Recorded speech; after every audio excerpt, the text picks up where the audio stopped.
स्वयं दिशान्तं भवपारयन्तं प्रौढा प्रतापा श्रीतलोकतन्त्र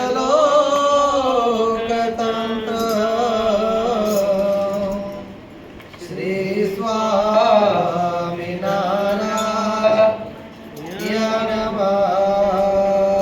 नमामि। श्री अक्षरधामाधिपति स्वामिनारायण बापा भगवते नमो नमः। श्री घनश्याम महाराजाय नमो नमः। श्री हरि कृष्ण महाराजाय नमो नमः। श्री बापा श्री भगवते नमो नमः। श्री सद्गुरु श्री ने नमो नमः।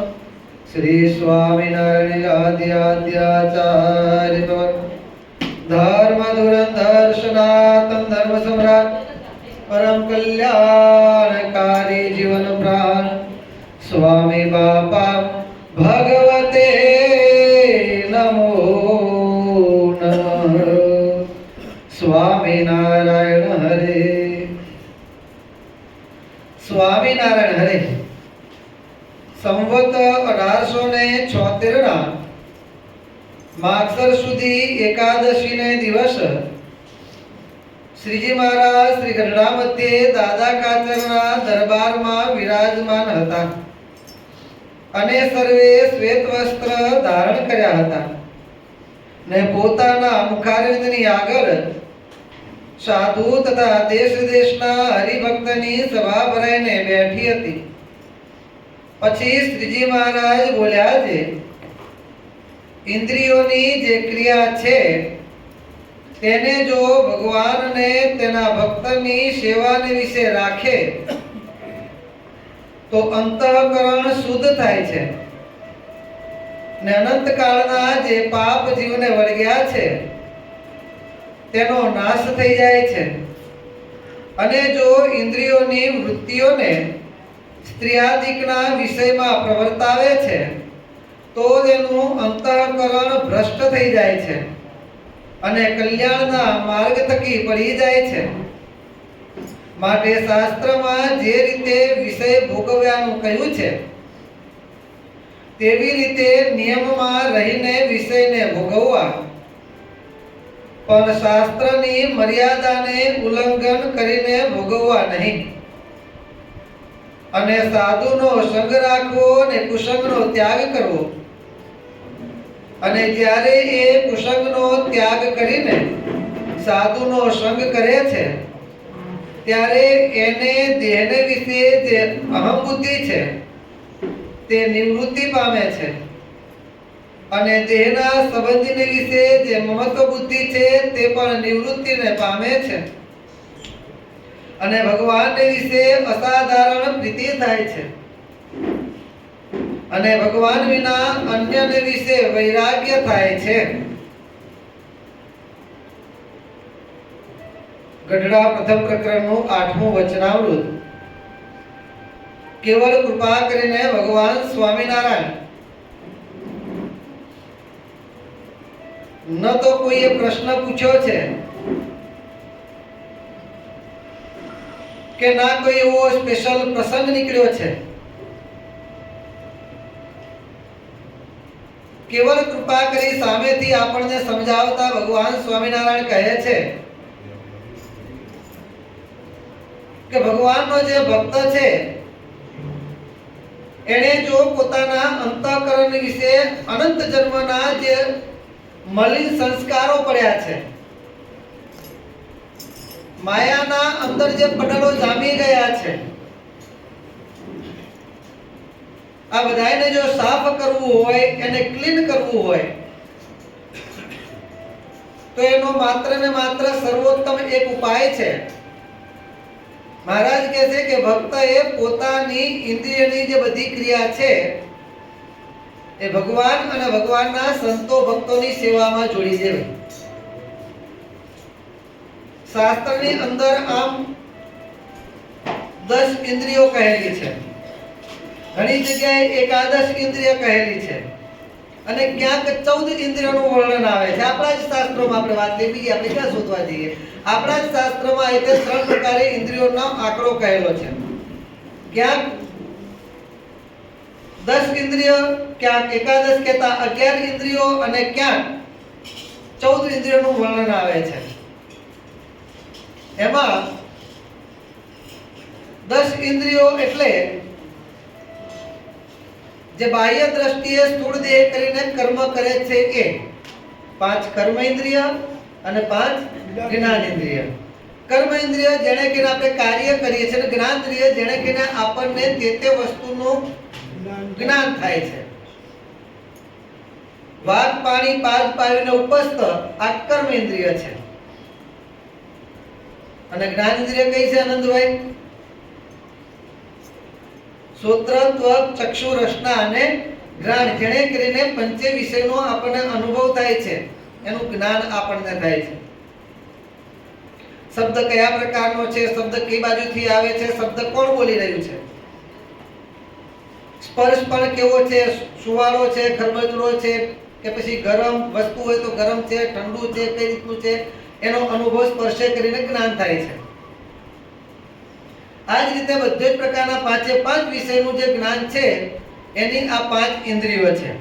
એટલે ક્યાંક આ રીતે 10 ઇન્દ્રિયોનું વર્ણન આવે છે. 10 ઇન્દ્રિયો એટલે જેણે કરીને સ્થૂળ દેહ કરીને જે ક્રિયા કરીએ છીએ અથવા તો જ્ઞાન પ્રાપ્ત થાય છે, આને 10 ઇન્દ્રિયોમાં વર્ણન કરેલું છે. અને ક્યાંક એકાદશ કહેતા 11 ઇન્દ્રિયો કહેલી છે. 11 ઇન્દ્રિયો મતલબ કે 10 ઇન્દ્રિયો અને 11મું મન. એ મનને પણ એમાં, કારણ કે ઇન્દ્રિયોની જે ક્રિયા થઈ રહી છે મનના આદેશે કરીને થાય છે.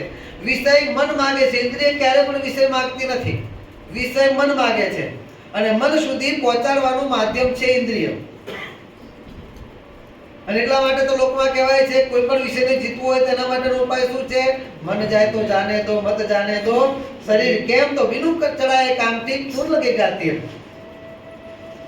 મન વિષયના સંકલ્પ કરે, પરંતુ એ વિષયને સિદ્ધ કરવાનું કામ ઇન્દ્રિયો કરે છે. એટલે એકાબીજીને પૂરક હોવાના કારણે મનને પણ આ 10 ઇન્દ્રિયો ભેગું ગણી અને ક્યાંક એકાદશ ઇન્દ્રિય તરીકે કહેતા 11 ઇન્દ્રિયોમાં પણ એનો આંકડો ગણાતો હોય છે. હવે ક્યાંક 14 ઇન્દ્રિયો કહેલી છે. તો મન છે એનું કાર્યના ભેદે કરીને 4 નામ પડ્યા છે.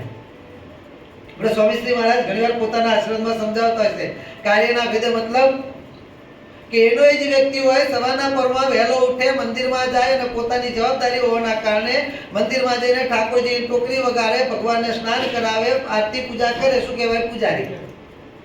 વ્યક્તિ એનો એ છે, શું કહેવાય? પૂજારી. અને ત્યાર પછી ઠાકોરજીના થાળ કરવા માટે રસોડામાં જાય, રસોઈ કરવા માટે, ત્યારે શું કહેવાય? રસોઈયો. એનો જ વ્યક્તિ ડોક્ટર હોય અથવા તો એન્જિનિયર હોય, એટલે પોતાની ઓફિસે જઈ પછી ડોક્ટરી કામ કરે, જે કઈ કામ કરે, જે વિષય હોય ડોક્ટરનું કામ હોય, પછી શું કહેવાય? ડોક્ટર. વ્યક્તિ એકનો એક છે, અલગ અલગ નામ પડ્યા છે એને કરીને કાર્યના ભેદે કરીને. એ રીતે મનના અલગ અલગ 4 કાર્ય છે. મનન કરવું, ચિંતન કરવું, નિશ્ચય કરવો, અને જે તે વસ્તુની પ્રાપ્તિ થઈ છે એનું અભિમાન કરવું. અને એ કાર્યના ભેદે કહીને મનના 4 નામ પડે છે: મન, બુદ્ધિ, ચિત્ત અને અહંકાર. મનન કરે ત્યારે મન કહેવાય. નિશ્ચય કરે, આ વસ્તુ ગ્રહણ કરવા યોગ્ય છે, આ ત્યાગ કરવા યોગ્ય છે, આને આટલું કહેવા યોગ્ય છે, નથી કહેવા યોગ્ય, આટલું સમજવા યોગ્ય છે, આટલું નથી સમજવા યોગ્ય, આ જવા જેવું છે, આ નથી જવા જેવું છે, નિશ્ચય કરે છે. એ નિશ્ચયના કાર્યના ભેદે કરીને બુદ્ધિ. પછી જે વસ્તુ કરવા યોગ્ય છે એનું, અથવા તો જે વસ્તુને યાદ રાખવા છે એનું વારંવાર ચિંતન કરે. હવે આ વસ્તુને મેં બેસાડવા જેવી છે, મને નિશ્ચય કર્યો, પછી હવે આને મેં બેસાડવાની છે, તો એનું વારંવાર ચિંતન કરે. એ ચિંતનના કાર્યના ભેદે કરી અને ચિત્ત. અને એ ચિંતન કરતા કરતા કરતા જ્યારે એ વસ્તુની સિદ્ધ દશાને પામે, સ્થિતિમાં જાય, ત્યારે એ વસ્તુ જો સારા માર્ગે લઈ જનારી હોય તો એનું ગૌરવ છે, અભિમાન જ, પણ ગૌરવ. હું સ્વામિનારાયણ ગાદીનો આશ્રિત છું, હું સ્વામી બાપાનો બાળક છું, પ્રેમમૂર્તિ બાપાનો શિષ્ય છું, મારાથી આવી જગ્યાએ બેસાય નહીં, આવું બોલાય નહીં. આ જે અભિમાન છે, આ અભિમાન એટલે ગર્વ નથી. પણ આ ગૌરવ છે. અને કઈક સિદ્ધિના કારણે પછી કોઈનો ચાલ્યો જ ના રહે, પછી માણસ પગ એનો જમીન ઉપર અડે છે, અધર ઉડવા માંડે, એને ગર્વ કહેવાય. ગર્વ ન હોવો જોઈએ. ગર્વગંજન ભગવાન કેવા છે? ગર્વગંજન છે. ગર્વ નથી ગમતો પ્રભુજીને, ગર્વ નથી ગમતો એ ન્યાય.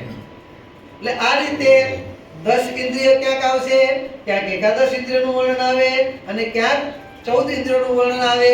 કન્ફ્યુઝન ન થાય એટલા માટે આ એનું સોલ્યુશન અલગ અલગ એનું વિભાગીકરણ કર્યું. સમજ્યા આપણે? હવે મહારાજ કહે છે આ જે 14 ઇન્દ્રિયો છે, એ 14 ઇન્દ્રિયોને જે ભક્તને પોતાનું અંતઃકરણ શુદ્ધ રાખવું હોય એને આ 14 ઇન્દ્રિયોને ભગવાન અને ભગવાનના સંતો ભક્તો કહેતા સત્સંગની સેવામાં જોડી દેવી. અને 14 ઇન્દ્રિયો જેની ભગવાન પરાયણ છે, સેવા પરાયણ છે, એને તો તન, મન અને ધન આ બધું જ ક્યાં વપરાવાનું છે? ભગવાન અને ભગવાનના સંતો ભક્તોની સેવામાં વપરાવાનું છે. અને મહારાજ કે આ પ્રમાણે જ્યારે થાય છે ત્યારે ગોપાળાનંદ સ્વામી બાપા એમનું જે આપણે સદગુરુ પ્રભુદાસ નૃત્ય નાટિકા છે, આપણે કેવી આથી પહેલા પણ વાત કરેલી છે આ જ વચનામૃત ઉપર. ધૂળને વળાય સાથે રુદિયા વળાય, પાપ પ્રજળે ને નવલા પુણ્ય પમાય. આ સત્સંગની સેવા કેવી છે?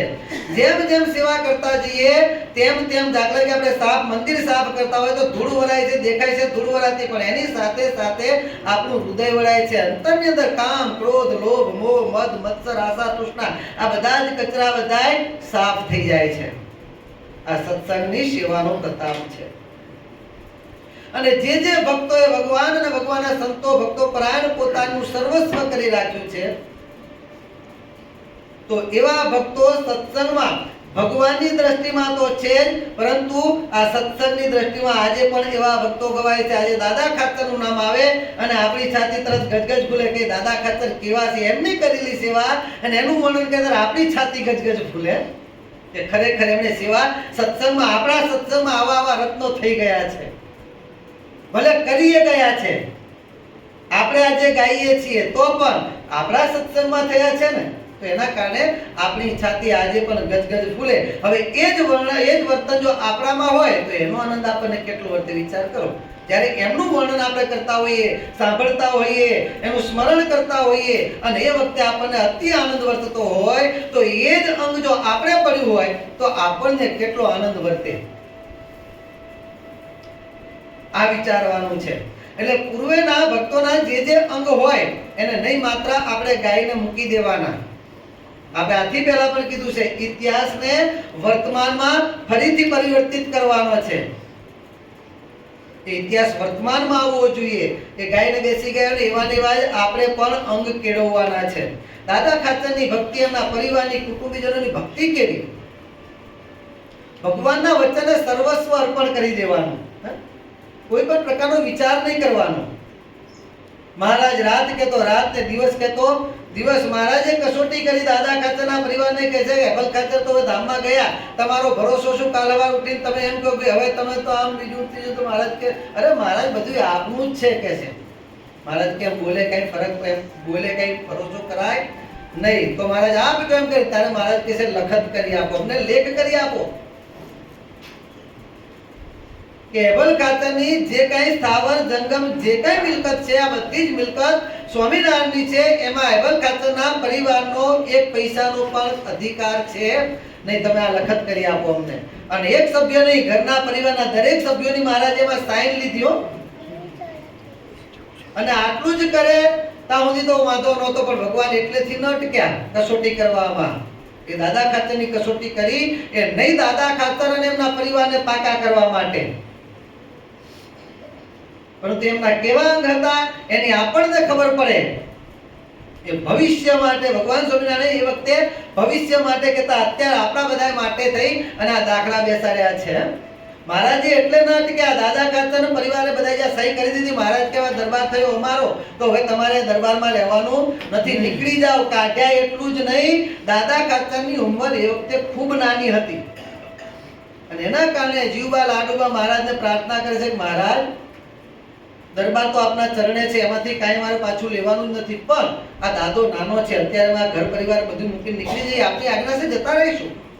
એમાંય કોઈ પણ પ્રકારનો અમે ગલ્લા તલ્લા કરવાના નથી, અમે નીકળી જઈશું, પણ દાદો નાનો છે, જઈએ ક્યાંક વ્યવસ્થા થાય, સગવડ થાય, એને કંઈક ખાવા ભૂખ્યો થાય બિચારો, અમે સહન કરી લઈશું, પણ આ ભૂખ્યો થાય એના માટે કંઈક વ્યવસ્થા, 2 પૈસા જેવું મહારાજ કે 2 પૈસા જોઈતા રાખો દરબાર લઈ લો, કહી દો અમારું બોલેલું લખેલું સાઈન કરેલું બધું જ ફેક, બધું ફેક છે, બધું જ ખોટું, ફોક થઈ ગયું બધું એમ. ના મહારાજ, એ તો નથી, આપનું જ છે, કદાચ સાઈન આપણે આપે ન કરાવી હોત તો પણ આપનું જ હતું, અને સાઈન કરાવી લીધી છે તો પણ મહારાજ આપનું છે, તો મહારાજ કે કાંઈ મળે નહીં, અમારું છે તો નીકળી જાવ અહીંથી. પહેર્યા કપડે મહારાજે એક પણ પૈસો આપ્યા વિના દાદા ખાચરના પરિવારને ઘરબાર કરી મૂક્યો છે, અને તેમ છતાંય દાદા ખાચર કે દાદા ખાચરના પરિવારને અંતરમાં રંજ માત્ર પણ સંકલ્પ નથી થતો. અને એ વખતે ભગવાનના દ્વેષી એવા કહેવાતા હતા સત્સંગી, પરંતુ બહાર જુદું અને અંતર જુદું. નમન નમન में फेर है बहुत नमे नादान, એ ન્યાય મહારાજ પાસે આવતો મહારાજ મહારાજ આપ તો આમને એમ બધું કરવા વાળા, પરંતુ પાછળથી ઉંદરડાની જેમ ફૂકી ફૂકીને કોતરવા વાળા. એવા દાદા ખાચરના જ કાકા જીવા ખાચર પોતે સમજાવે, આ ભગવાન આ બધું લઈ લીધું, હું તમને કહેતો હતો, સમજાવતો હતો, પણ માન્યા નહીં, હવે કશું વાંધો નહીં, ચાલો આપણા ઘેર આપણે પછી બધું જોઈ લઈશું, રાજમાં ફરિયાદ કરીશું. અને એ વખતે પેલા જીવવા લાડુબા બધા શું કહે છે, કાકા એ વાત નહીં કરવાની, ભગવાને લઈ લીધું હતું તો પણ એમનું જ હતું, અને નથી લીધું તો પણ એમનું જ છે, અમારું આમાં કાંઈ જ નથી. અમારા બાપુએ ભગવાનના ચરણે જ્યારથી અર્પણ કર્યું બધું જ ભગવાનનું છે. દરબાર ભગવાનનો છે તો દરબારની અંદર જે કાંઈ રાજ છે ભગવાનનું છે એટલું જ નહીં, આ દેહ છે ને મારા એ પણ ભગવાનના છે, અને એની અંદર જે પ્રાણ છે ને પ્રાણ પણ ભગવાન સ્વામિનારાયણના છે. જ્યારે જેની ઉપર વિશ્વાસ મૂક્યો એ વ્યક્તિ જ્યારે દગો દેતો હોય અને એ વખતે કોઈ આપણા સપોર્ટમાં આવીને ઉભો રહે અને એને આવો જવાબ દેવો નાની સૂની વાત નથી હો. કેટલી સમજણ દ્રઢ થઈ હોય ત્યારે આવો જવાબ આપી શકાય છે. પાછળથી સુરા ખાચરને બધાને ખબર પડી, મહારાજની પાસે જઈને પ્રાર્થના કરી, મહારાજ તમે આ કર્યું જરા ખોટું કર્યું, આમ ના કરવું જોઈએ, બહાર ખરાબ દેખાશે. મહારાજ કે કશો પાછા બોલાવો કે, અને પાછા જ્યાં આવ્યા અને એ વખતે મહારાજ શું કહે છે, પાછા બોલાવ્યા પછી પણ કોઈ પ્રકારની હૈયા ધારણા નથી. દરબાર પાછો આપવાની વાત એક બાજુ રહી, કદાચ કંઈક એક રૂમ ઓરડો આપી દઈએ એવું પણ નહીં, ઉપરથી હજુ પણ આટલું વિશ્વાસથી અર્પણ કરનાર વ્યક્તિ ઉપર ભગવાન અવિશ્વાસ મૂકે છે. કસોટીની કેટલી હદે ભગવાન લઈ જાય છે કે સંપૂર્ણ વિશ્વાસ કરનાર ભક્તો ઉપર ભગવાન અવિશ્વાસ મૂકે છે. મને તમને સમજાવવા માટે આ વસ્તુ તો શેખ સુધી યાદ રાખજો, કદાચ બીજા ભક્તોના દ્રષ્ટાંત વચ્ચે આવે તો પણ આ વાત તો યાદ જ રાખવાની છે. એ તો પાક્કા જ હતા મને તમને શીખવાડવા માટે. ભગવાન અવિશ્વાસ મૂકે છે. મહારાજ આપે અમને કેમ બોલાવે? તારે મહારાજ કહે છે તમે જે લખાણ કરી આપ્યું એ તો કાગળ ઉપર છે, કાગળ ઉપરનું લખાણ ભૂસાઈ પણ જાય અથવા તો કાગળ ફાટી પણ જાય, આનો બહુ ભરોસો નહીં. અને પછી તમે ફરી જાવ તો મહારાજ આપ આજ્ઞા કરો. ત્યારે કહે છે મહારાજ કહે છે તમે અમને તાંબાના પત્ર ઉપર લખાણ કરી આપો જે તે દિવસ નાશ ના પામે. અને ત્યારે જીવવા લાડુબા દાદા ખાચર એમ કહે છે મહારાજ તાંબાના પત્ર ઉપર કદાચ લખ્યું હોય ને એ કદાચ ખોવાઈ જાય, પરંતુ તમે કહો ને તો અમે અમારા કાળજા ઉપર લખી આલીએ કે મહારાજ આજથી કરી અને જ્યાં સુધી આપ કહો ત્યાં સુધી આ બધું જ અબલ ખાચરનું જે કંઈ છે અમારું હતું નહીં અને છે નહીં, બધું આપનું જ છે. અને ત્યારે એ દાદા ખાચરની દરેક ક્રિયાના એના પરિવારની દરેક ક્રિયાના કરનારા ભગવાન સ્વામિનારાયણ બન્યા છે. સભાની અંદર પ્રસાદી વેચાતી હોય, દાદા ખાચર હાજર ના હોય અને તે ભગવાન સ્વામિનારાયણ ખેસ ધરે, મારા દાદાની પ્રસાદી આમાં આપો, અને બીજાને જોઈને એમાં પછી ઈર્ષા થાય. વિચાર તો કરો કે દાદા ખાચરની સમજણ કેવી, એમનું સમર્પણ ભાવ કેવો છે. આ આત્મસમર્પણ ભક્તિ કહેવાય. આત્મસમર્પણની આ ભગવાનને ભક્તિ કરી કે બધું જ અર્પણ, મેરા મુझ में कुछ नहीं है, जो कुछ है वो तेरा. ભગવાનનું જ છે બધું, મારું આમાં કાંઈ નથી. આવી દાદા ખાચરની ભક્તિ ત્યારે ભગવાન શાસ્ત્રમાં આવા ગવાય છે. અને ત્યારે જ આજે પણ આપણને એ જ્યારે એમના ચરિત્ર એમના જે અંગ હતા એમને આપણે જ્યારે વાગોલીએ છીએ ત્યારે આપણને આનંદ થાય છે. એ અંગ આપણે કેળવવાના છે. સત્સંગમાં એ વખતે પણ રત્નો હતા, સત્સંગમાં વચ્ચે પણ રત્નો હતા, સત્સંગમાં આજે પણ રત્નો છે અને સત્સંગમાં ભવિષ્યમાં પણ રત્નો આવવાના છે, પ્રગટ થવાના છે. કારણ કે આ સત્સંગ રૂપી સમુદ્ર છે. સમુદ્ર ક્યારે પણ રત્ન વિનાનો ખાલી રહેતો નથી. બહુ રત્નાની વસુંધરા. પરંતુ પ્રગટ હોય ત્યારે કોઈ ન જાણે રમાપતિની રીતે. એના જેવું છે. આપણા ભેગા ને ભેગા હોય થઈ ગયા એનું આપણે બધા ગાઈશું, પરંતુ હોય એનું આપણે ગાઈ શકતા નથી, કારણ કે ભેગા હોય ત્યાં સ્વભાવ પ્રકૃતિ જોવામાં આવતી હોય, અને સ્વભાવ પ્રકૃતિ તો બધામાં રહેલી. આગળ પણ આપણે વાત કરી હતી, ભગવાન સ્વામિનારાયણ ભગવાન હતા અને આ લોકમાં પ્રગટ થયા તો પણ હતી નહીં, પણ દેખાડી છે. ભગવાન કોઈ પ્રકૃતિના આધીન નથી હોતા, પરંતુ દેખાડી છે ભગવાને સ્વાભાવિક પ્રકૃતિ. મારે તમારે 2 4 5 10 હશે, ભગવાને તો કેટલી સ્વાભાવિક પ્રકૃતિ હતી. એ સ્વાભાવિક પ્રકૃતિ કઈ છે ખબર છે ધર્મેન્દ્રભાઈ? નથી ખબર? ખબર છે બધી. ગાઈએ છીએ પરંતુ એની અંદર આપણે ચાંચ ના ખૂંચાડતા હોય એટલે ખબર ના હોય કે આ શું કહેવા માંગે છે. સ્વાભાવિક ચેષ્ટાના 10 પદ છે, બધી જ ભગવાનની સ્વાભાવિક પ્રકૃતિઓમાં લખેલી છે. ભગવાન સર્વ સામાન્ય રીતે શું કરતા હતા એ જ બધું એમાં પ્રેમાનંદ સ્વામીએ વર્ણન કરેલું છે. અને સ્વાભાવિક પ્રકૃતિનો મતલબ કે વ્યક્તિ, સ્થાન, સમય, પ્રસંગ એને અનુરૂપ આવો પ્રસંગ હોય એટલે આ વ્યક્તિ આમ કરે, આ વ્યક્તિ આવે એટલે આ વ્યક્તિને આવો આનંદ થાય, આ જગ્યાએ જાય એટલે આ માણસ આ ક્રિયા કરે. એટલે વ્યક્તિ પ્રમાણેની પ્રકૃતિ હોય, સમય પ્રમાણેની પ્રકૃતિ, આવો સમય હોય એટલે નામ હોય જ. આવું આવા સમયમાં આને આવું ભાવે, આની સાથે આને આ ખાવા જોઈએ. આ બધી સ્વાભાવિક પ્રકૃતિ કહેવાય. સ્વાભાવિક પ્રકૃતિ એટલે તે વસ્તુનો યોગ થાય, સમયનો યોગ થાય, જગ્યાનો યોગ થાય, અથવા તો રોજે રોજનો હોય કોઈને તો એને આ પ્રમાણે જોઈએ જ. કારણ સત્સંગના ખરા આશ્રિત હોય એને કથા વાર્તામાં આવવા જોઈએ જ, એની સ્વાભાવિક પ્રકૃતિ કહેવાય. પણ પડી હોય તો, આ પડી હોય એની વાત નથી, પડી હોય એની વાત છે.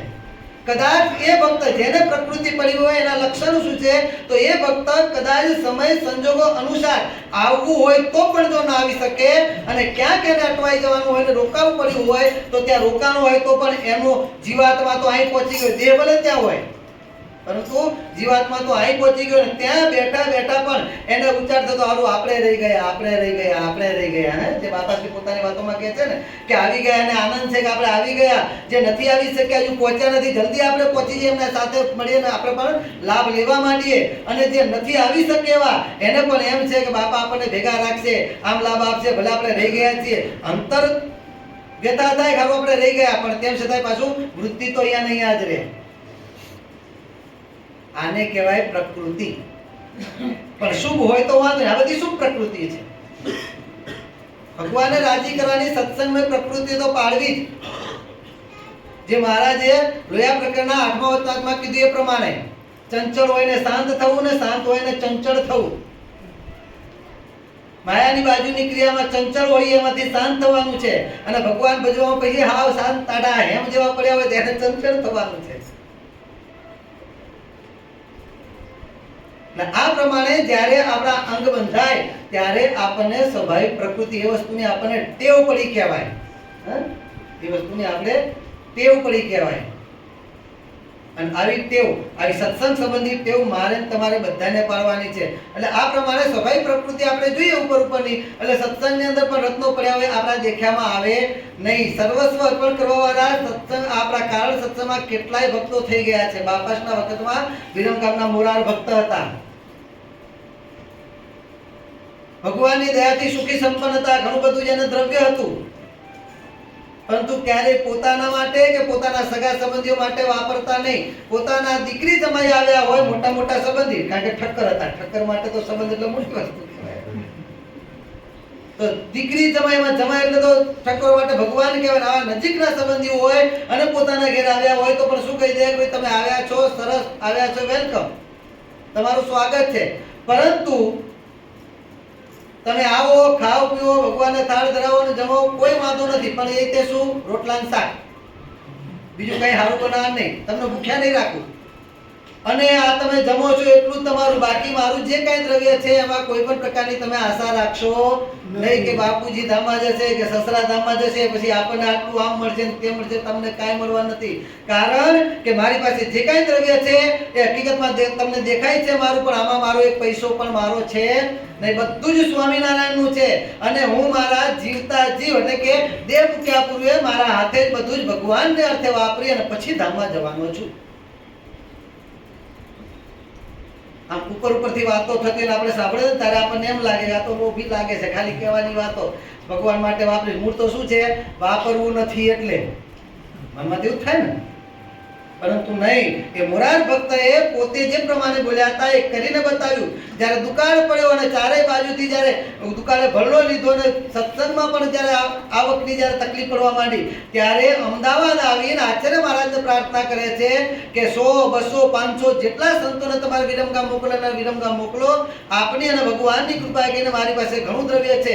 સંતો ત્યાં આવે, ભગવાન ભજશે, ભજાવશે, ભક્તોને સત્સંગ કરાવશે અને ભગવાન માટે થાળ બનાવે. સંતો ભગવાનને થાળ જમાડે અને સંતો પણ થાળ જમે. અને એ દુકાળની અંદર પણ સુકાળમાં પોતાના દીકરી જમાઈને શું જમાડતા હતા? રોટલા ને શાક. અને દુકાળની અંદર પણ સંતોને પોતાને ગામ લઈ જઈ અને પાકા થાળ બનાવીને જમાડ્યા છે. આ મોરાર ભક્ત હતા.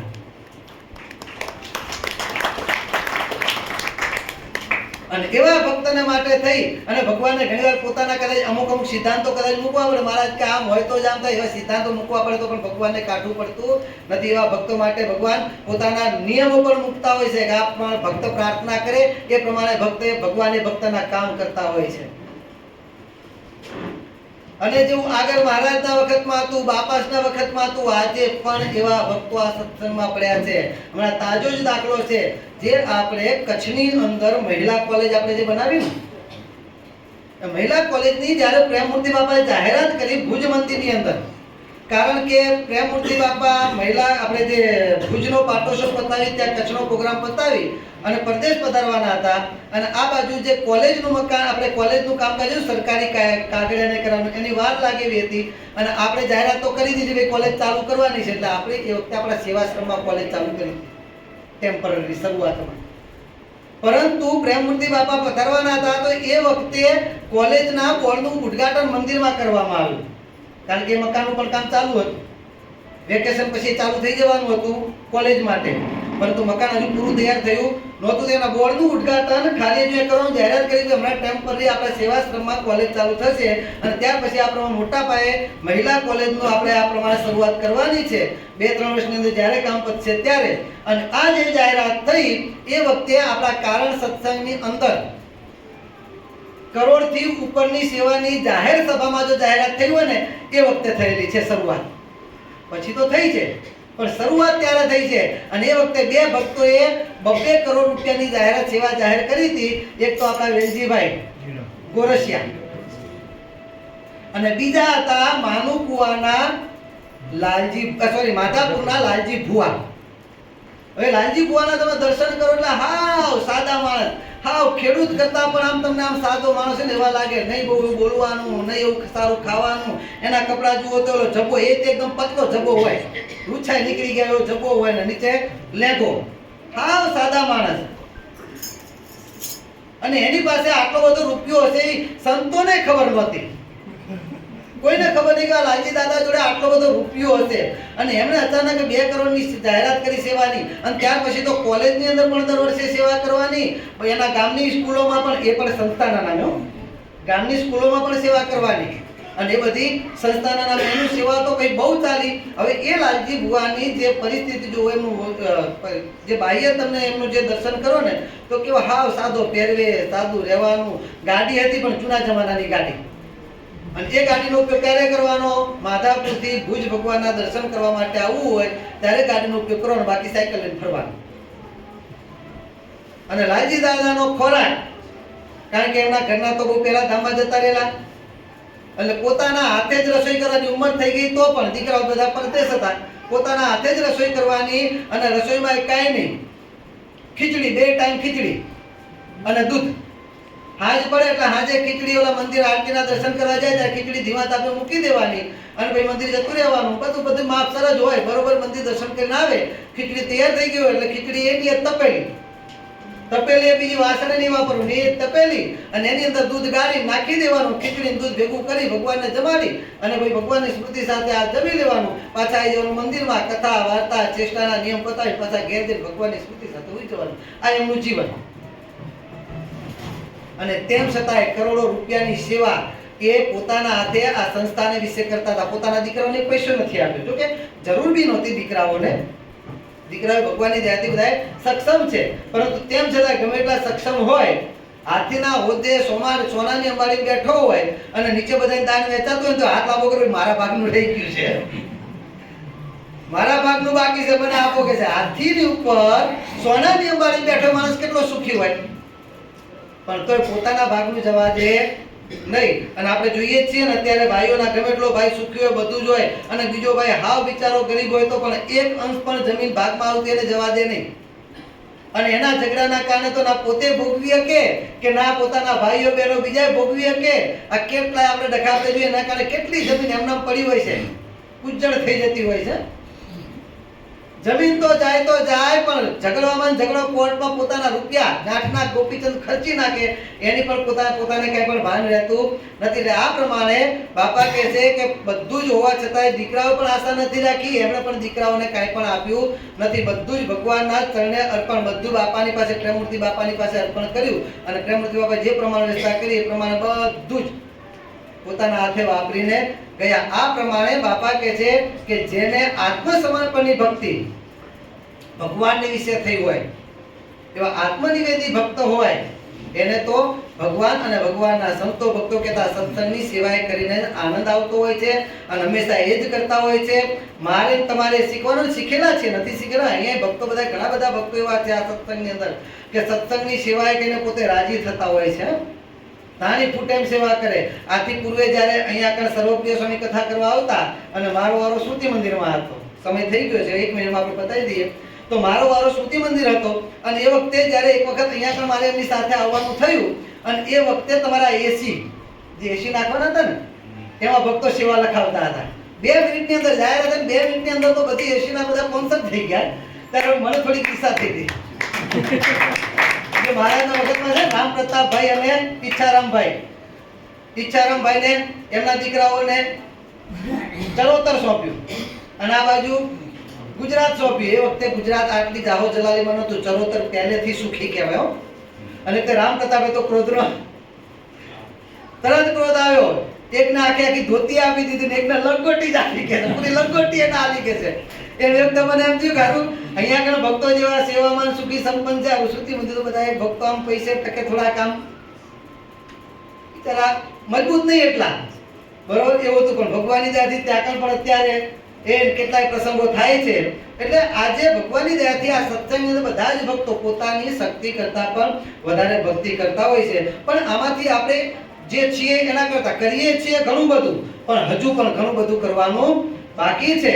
તો મારે તમારે આ આગળના થયેલા બધા જ ભક્તોના જીવનમાંથી આ શીખવાનું છે. અને જેમ જેમ આપણે આ સત્સંગની સેવા કરતા જઈશું તેમ તેમ ભગવાન બાપા સ્વામી બાપાની કૃપાએ કરી આ ભગવાનના આશીર્વાદ છે આપણા અંતઃકરણની અંદર જે કઈ મેલ પડ્યા છે ધીમે ધીમે ભગવાનની દયાથી ધોવાના છે. પણ ક્યાંય ખૂણે ખાચરે રહ્યું હોય તો પણ બધું એ ખૂણે ખાચરેથી બધું ધોવાઈને ધૂળને વરાય સાથે ઉગ્યા વરાય. એ ન્યાય આપણે તનથી, મનથી અને ધનથી આ સત્સંગની સેવા કરીએ અને આપણે એના આનંદમાં પછી સેવા કરીને સ્મરણ કરીએ. એના આનંદમાં જેમ દાદા ખાતરનું આપણે વર્ણન કરીએ કે વર્તે એવો જ કે આપણને પણ વર્તે નહીં. પાછળ બીજા આપણા વખાણ કરે એવા ભાવથી નહીં, પણ આપણને આનંદ વર્તે, ભગવાન આપણી પર રાજી થાય અને આ પ્રમાણે આપણે એ સત્સંગ પરાયણ જીવન જીવી શકીએ. આવા ભાવ સાથે આપણે સેવા કરતા રહીએ. ભગવાન બાપા સ્વયં બાપા પ્રેમમૂર્તિ બાપાના આચાર્ય સ્વામી શ્રીમાનને વધારે રાજી કરતા રહીએ. બોલો અક્ષરધામના અધિપતિ સ્વામિનારાયણ બાપાની જય.